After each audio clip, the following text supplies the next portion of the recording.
Seagull India limited, ये है वो कंपनी जिससे करेंगे हम मुलाकात। और आईपीओ कल खुलेगा, 5 अगस्त को होगा बंद। डिटेल में आपको दे दूं, 380 से 401 रुपये ये है प्राइस बैंड। और ये समझ लीजिए आप, इशू की साइज़ है 1250 करोड़ के आसपास, जिसमें से 684 करोड़ का फ्रेश इशू है और 570 करोड़ एग्जिस्टिंग इन्वेस्टर्स को जाएंगे। और इशू के बाद मार्केट कैप कंपनी का ऊपरी बैंड पर लगभग 7,000 करोड़ रुपए के आसपास का बनता है। कंपनी के बारे में बता दूं पहले आपको, 2002 में लुधियाना में इस कंपनी की स्थापना हुई थी। इंफ्रास्ट्रक्चर और कंस्ट्रक्शन से जुड़ी हुई ये कंपनी है और स्पेशलाइज्ड स्ट्रक्चरल प्रोजेक्ट्स बनाते हैं। रोड, फ्लाईओवर, पुल, रेलवे, और पास, हाईवे, एक्सप्रेसवे बनाने का कंपनी कारोबार करती है। और जुलाई 2024 तक के जो हमारे पास आंकड़े इस वक्त के, 34 से ज़्यादा रोड और हाईवे प्रोजेक्ट्स कंपनी पूरे कर चुकी है। आइए मुलाकात करते हैं दो खास मेहमानों से। हमारे साथ कार्यक्रम में शामिल हो रहे हैं कंपनी के मैनेजिंग डायरेक्टर रमणीक सहगल साहब, जो प्रमोटर भी हैं और शुरुआत से कंपनी के साथ है। सर ने उस्मानिया यूनिवर्सिटी से कॉमर्स में ग्रेजुएशन की डिग्री हासिल की है। और दूसरे हमारे साथ खास मेहमान शामिल हो रहे हैं, वो है भगत सिंह साहब, जो कि जुलाई 2021 से कंपनी के साथ जुड़े हैं। और पंजाब यूनिवर्सिटी से आपने कॉमर्स में ग्रेजुएशन की डिग्री हासिल की है और चार्टर्ड अकाउंटेंट है और ग्रुप सीएफओ भी हैं इस कंपनी के। आप दोनों ही मेहमानों का बहुत बहुत स्वागत है, धन्यवाद हमें समय देने के लिए। सहगल साहब, शुरुआत आपके साथ करता हूं, चूंकि आप प्रमोटर भी है, फाउंडर भी हैं इस कंपनी के। जरा समझाएं सर, क्या विशेष कारोबार करती है आपकी कंपनी?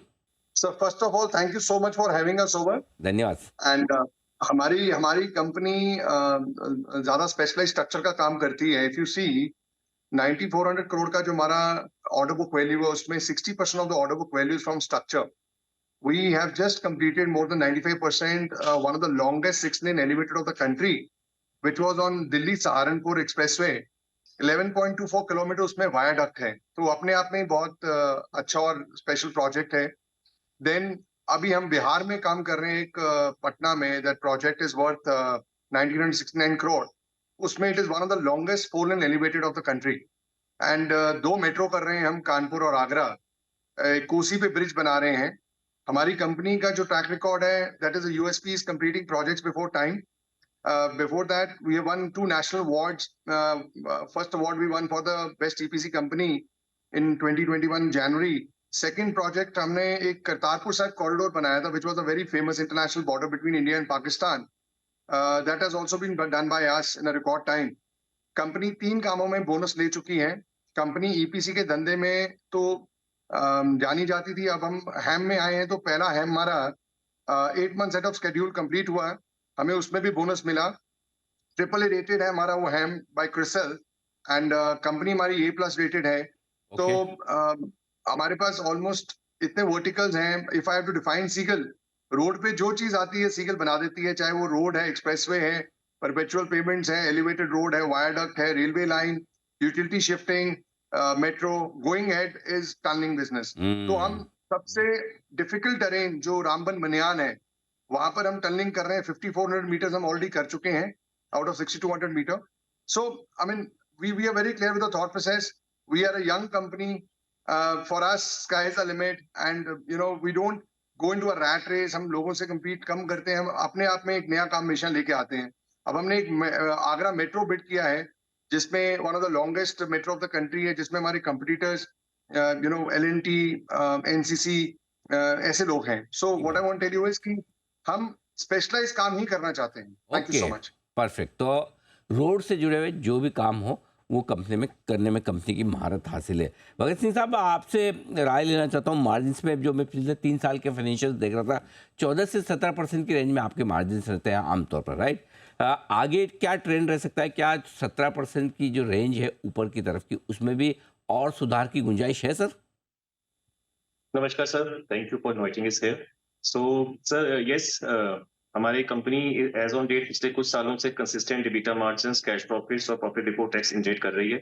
एज ऑन डेट हमारे पास एक हेल्दी ऑर्डर बुक है, जिसमें एक कॉन्फ़िगर इनविसाज अच्छा एबिटा मार्जिन कॉन्फ़िगर है, और हमें उम्मीद है कि जो पास्ट का ट्रेंड रहा है, उसके मुताबिक कंपनी फ्यूचर में भी अच्छा मार्जिन जनरेट कर सकती है।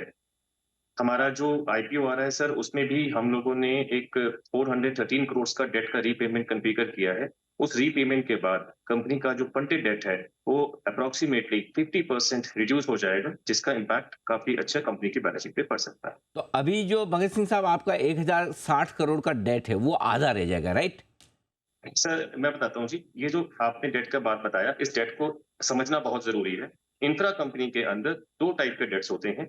एक होता है फंडेड डेट, एक होता है non funded, that is bank guarantee. जो बैंक गारंटीज़ होती हैं, वो हर एक इंफ्रा कंपनी को रिस्पेक्टिव अथॉरिटी को देनी पड़ती हैं और वो बैंक गारंटी तब तक लाइव रहती हैं, जब तक वो प्रोजेक्ट्स चलते हैं। कंप्लीशन के 1 साल बाद तक वो वैलिड रहती हैं। हमारी कंपनी में एज़ ऑन डेट 650 करोड़ की बैंक गारंटी लिमिट्स हैं, जो कि हमने अथॉरिटीज़ को इश्यू की हैं फ्रॉम डिफरेंट बैंक्स। ये ओके। बैंक गारंटी रनिंग है, ये हमें वापस मिल जाती है जब प्रोजेक्ट कंप्लीट हो जाता है। इसको छोड़ के हमारा जो फंडेड डेट है, आई रिपीट फंडेड डेट है, वो करीबन 650 के आसपास है। उस 650 में हम 450 413 करोड़ का डेट हम इस आईपीओ प्रोसीड से पे कर देंगे, which will impact us to reduce the debt level to a respectable. Further okay. Sir, फिर हम अपनी कंपनी की बैलेंस शीट को स्टडी करते हैं। एज़ ऑन डेट हमारा जो डेट इक्विटी रेशियो है, वो काफी रिस्पेक्टेबल नंबर पे है स्टैंड अलोन बेसिस पे। ओके, परफेक्ट, समझ गया। तो बैंक गारंटी को भी चूंकि डेट में जोड़ लिया जाता है तो वो बड़ा आंकड़ा दिखता है, लेकिन एक्चुअल आपने जो फंड लिए हैं उधार वो कम है। आप कह रहे हैं कि 400 करोड़ के आसपास का 415 करोड़ का डेट रिडक्शन कर देंगे तो साल की मोटा मोटी 50-60 करोड़ की तो बचत हो जाएगी सर ब्याज की। 50 करोड़ के आसपास बचत हो जाएगी। सर, दूसरा क्या है, क्योंकि हमारा जो मेजर पोर्टफोलियो है एनएचआई के साथ है, कलेक्शन काफ़ी हमारा रेगुलर आता है, कंसिस्टेंट कैश सिस्टम अप्रूवल है, जिसके कारण जो वर्किंग कैपिटल साइकिल है, वो भी हम काफ़ी रीज़नेबल लेवल पे मेंटेन करते हैं। कोई एक्स्ट्राऑर्डिनरी डिले नहीं मेंटेन होता, क्योंकि कंपनी की जो कैश फ्लो रिक्वायरमेंट है, वो 2 टाइप की होती है। एक होता है वर्किंग कैपिटल सपोर्ट के लिए, एक होता है लॉन्ग टर्म सपोर्ट्स के लिए। क्योंकि कंपनी में cash approval from a routine project, B it a EPC project, B it a ham project, वो कंसिस्टेंट है, रेगुलर है, तो कंपनी की जो रिलायंस ऑन द डेट है, वो काफ़ी रीज़नेबल लेवल पे, रिड्यूस लेवल पे है। ओके, सहगल साहब, पिछले 3 साल में 2022 से 2024 में आपकी रेवेन्यू टॉप लाइन जो है वो 3 गुना हो गई, राइट? आपकी ऑर्डर बुक 9,000 करोड़ से ज़्यादा की है, जबकि आपके सेल्स पिछले साल की 3,000, यानी कि लगभग लगभग 2024 का जो आपने रेवेन्यू किया उसकी 3 गुना तो आपके पास ऑर्डर बुक है। ऑर्डर बुक में किस तरह की ग्रोथ की उम्मीद की जाए अगले 2 से 3 साल में? क्या इसी तरीके से आपकी ऑर्डर बुक बढ़ सकती है? क्या 20,000 25,000 करोड़ तक जाने की संभावना है? सर ऐसा है कि बजट आप लोगों ने देखा ही है, infra related budget is such a great, और हम मेजॉरिटी ऑफ सारे वर्टिकल्स कर रहे हैं। चाहे वो आप रोड ले लें, चाहे आप ये एलिवेटेड ले लें, चाहे आप मेट्रोज ले लें, चाहे आप डेडिकेटेड फ्रेट कॉरिडोर ले लें, एयरपोर्ट्स ले लें, रेलवे ले लें। So we are right in the spot, right जगह पे हैं। 16,000 करोड़ के हमने बिड ऑलरेडी किए हुए हैं, जो टाइम टू टाइम खुलते रहेंगे।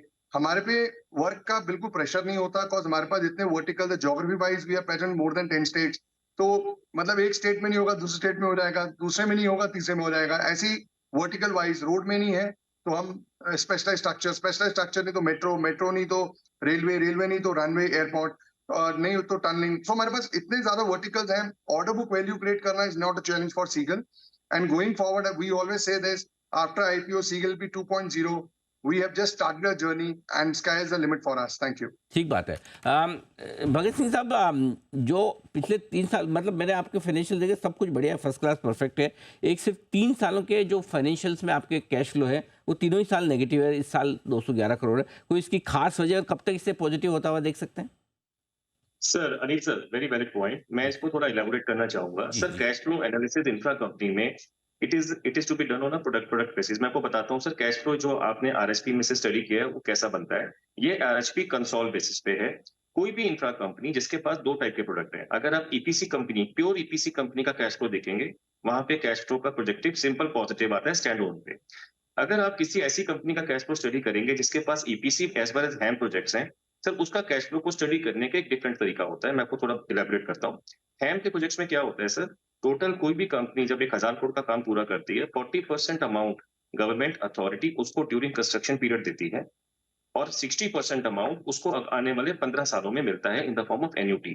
इसी इसका वाइसा वर्सा, अगर हम कोई काम ईपीसी का करते हैं, ईपीसी का अगर काम 1,000 करोड़ का है, जिस तरह काम होता है हमें पैसे मिल जाते हैं, काम पूरा होता है, 1,000 करोड़ रुपए आपके पास रिलीज हो जाता है। तो इसका मतलब ईपीसी कंपनी का कोई भी receivable on project completion outstanding नहीं रहता। जबकि हैम के प्रोजेक्ट्स में जब काम खत्म हो जाता है, तो आपको 1,000 करोड़ के अगेंस्ट 400 करोड़ रुपीज़ रिसीव होता है। रिमेनिंग 600 करोड़ 15 साल में रिसीव होता है in the form of annuity. यही कारण है जब आप प्रोजेक्ट कंप्लीशन होने पे ईपीसी, प्योर ईपीसी कंपनी की बैलेंस शीट देखते हैं, वहां पे अथॉरिटी रिसीवेबल जीरो होता है। अगर हम हैम कंपनी की बैलेंस शीट देखते हैं तो काम खत्म हो चुका है, सब कुछ क्लियर है, बट उसकी बैलेंस शीट में 600 करोड़ रुपीज रिसीवेबल दिखाए जाते हैं, जो कि over a period of time 15 सालों में हमें रिसीव होते हैं। अब जब सर आप सीगल की बैलेंस शीट का कंसोल कैश फ्लो को स्टडी करते हैं, तो मैं आपको बताना चाहूंगा, अगर आप सीगल की स्टैंड अलोन नंबर्स को देखेंगे पिछले 3 सालों के, तो हमारा cash flow post working capital changes, I repeat, cash flow post working capital changes हमारा रेगुलर कंसिस्टेंट है। ईपीसी प्रोजेक्ट्स हमारे रेगुलर धंधा होता है, उसमें कंसिस्टेंट कैश फ्लोज है, रेगुलर कैश फ्लोज है, इसके बेसिस पे वर्किंग कैपिटल चेंजेस के बाद हमारा नेट कैश फ्लो पॉजिटिव है।